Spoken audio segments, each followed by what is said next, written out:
हरे कृष्ण। जय श्री राम। श्रद्धालु भक्तों, पितृपक्ष की इस पावन यात्रा में हम पहुंच चुके हैं। अष्टमी तिथि पर हिंदू शास्त्रों में कहा गया है, श्राद्धेन पितरा तृप्यन्ति तर्पणेन च देवता, अर्थात श्राद्ध से पितृ तृप्त होते हैं और तर्पण से देवता। आज की कथा हमें यही सिखाती है कि श्राद्ध करना केवल एक अनुष्ठान नहीं, बल्कि यह हमारे पूर्वजों के प्रति कृतज्ञता प्रकट करता है। इस अष्टमी तिथि की कथा में हमें भगवान श्री राम और भरत के जीवन से प्राप्त होती है। यह कथा पितरों की सेवा, श्राद्ध का महत्व और पुत्र धर्म की अद्भुत शिक्षा देती है। आइए श्रोताओं, भगवान श्री राम जी का स्मरण करते हुए इस कथा का आरंभ करते हैं। अयोध्या के राजा दशरथ बड़े धर्मनिष्ठ, सत्य प्रतिज्ञ और प्रजा वत्सल थे। उनका जीवन पराक्रम और मर्यादा से परिपूर्ण था, किंतु कैकेयी के वरदान और श्री राम जी के वनवास की वेदना वह सहन न कर पाए। राम के वियोग में महाराज दशरथ ने अपने प्राण त्याग दिए। उस समय भरत ननिहाल में थे और श्री राम, लक्ष्मण, सीता जी वन की ओर जा चुके थे। अतः दशरथ जी का अंतिम संस्कार तो हुआ, किंतु पितरों के श्राद्ध की संपूर्ण विधि संपन्न न हो सकी। यह अपूर्णता उनके पितृलोक की यात्रा में बाधा बन रही थी। वनवास के समय जब भरत ने राम से मुलाकात की और पिता के निधन का समाचार सुनाया तो राम जी अत्यंत दुखी हुए। भरत ने कहा, भैया, पिता के श्राद्ध का संपूर्ण अनुष्ठान करना हमारा धर्म है। श्रद्धा और विधि से किया गया श्राद्ध ही पितरों को तृप्त कर मोक्ष प्रदान करता है। अब पितृपक्ष का अवसर है, हमें इनका श्राद्ध अवश्य करना चाहिए। श्री राम ने सहमति दी और कहा, भरत, सत्य यही है, पिता ही जीवन का आधार और कुल की मर्यादा होते हैं। उनकी शांति के बिना वंश का कल्याण संभव ही नहीं है। दोनों भाई गंगा तट पर पहुँचे। ऋषियों और ब्राह्मणों को आमंत्रित किया गया। शुद्ध जल से स्नान कर, पवित्र वस्त्र धारण कर दोनों ने अनुष्ठान आरंभ किया।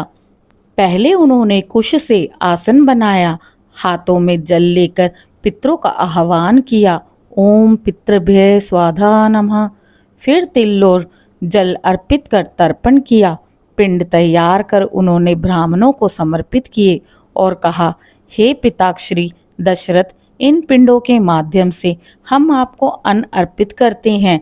कृपया इन्हें स्वीकार कर तृप्त हो जाइए।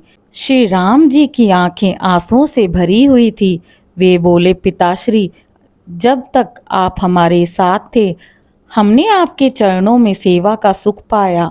अब आप हमारे बीच नहीं हैं, किंतु हम आपकी स्मृति और आपकी मर्यादाओं को जीवन में धारण करेंगे। हमारा यह श्राद्ध आप तक पहुँचे और आपको शांति प्रदान करें।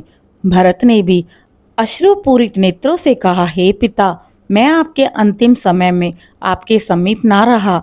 यह मेरा सबसे बड़ा दुख है, किंतु आज मैं श्राद्ध द्वारा आपको अपनी संतान धर्म का अर्पण कर रहा हूँ। अनुष्ठान के पश्चात श्री राम और भरत ने ब्राह्मणों को भोजन करवाया, वस्त्र, दक्षिणा, अन्न दान किया। उन्होंने विनम्रता से सबको प्रणाम कर कहा, हमारे इस कृत्य से हमारे पिताश्री की आत्मा तृप्त हो। ब्राह्मणों और ऋषियों ने आशीर्वाद दिया। राम और भरत, तुम्हारा ये कर्तव्य पालन तुम्हारे वंश को अक्षय यश प्रदान करेगा। तुम्हारे पिताश्री अवश्य ही प्रसन्न होंगे।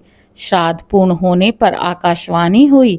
महाराज दशरथ की आत्मा प्रकट होकर दिव्य स्वर में बोली, पुत्र राम और भरत, तुमने श्रद्धा और विधि से मेरा श्राद्ध किया है।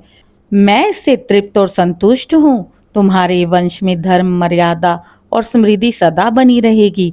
श्री राम, तू धर्म की स्थापना करेगा और भरत, तू वंश की मर्यादा का पालन करेगा।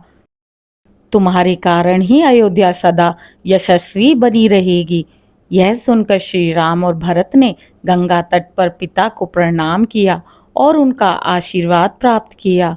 ओम पितृभ्य स्वाहा नमः। ओम पितृदेवताभ्य स्वाहा नमः। ओम नमो भगवते वासुदेवाय पितराणम तृप्तिदायकाय नमः। ओम श्री रामाय नमः। हे भक्तों, यह कथा हमें यही सिखाती है, श्राद्ध ही पितरों की शांति और तृप्ति का साधन है। भगवान श्री राम जैसे परम पुरुषोत्तम ने भी पितरों के श्राद्ध को अनिवार्य माना है। संतान का सबसे बड़ा धर्म यही है कि वह अपने पितरों का सम्मान करे और श्राद्ध द्वारा उन्हें मोक्ष की राह दिखाए। पितृपक्ष की अष्टमी तिथि पर यदि श्रद्धा भाव से श्राद्ध किया जाए तो पितृ तृप्त होकर वंशजों को आशीर्वाद प्रदान करते हैं। अतः आइए हम भी इस अष्टमी को श्रद्धा पूर्वक पितरों को स्मरण करते हैं, तर्पण करते हैं और उनसे आशीर्वाद प्राप्त करते हैं। जय श्री राम। प्रिय श्रोताओं, आशा करती हूँ आज की कथा आप सभी को पसंद आई होगी।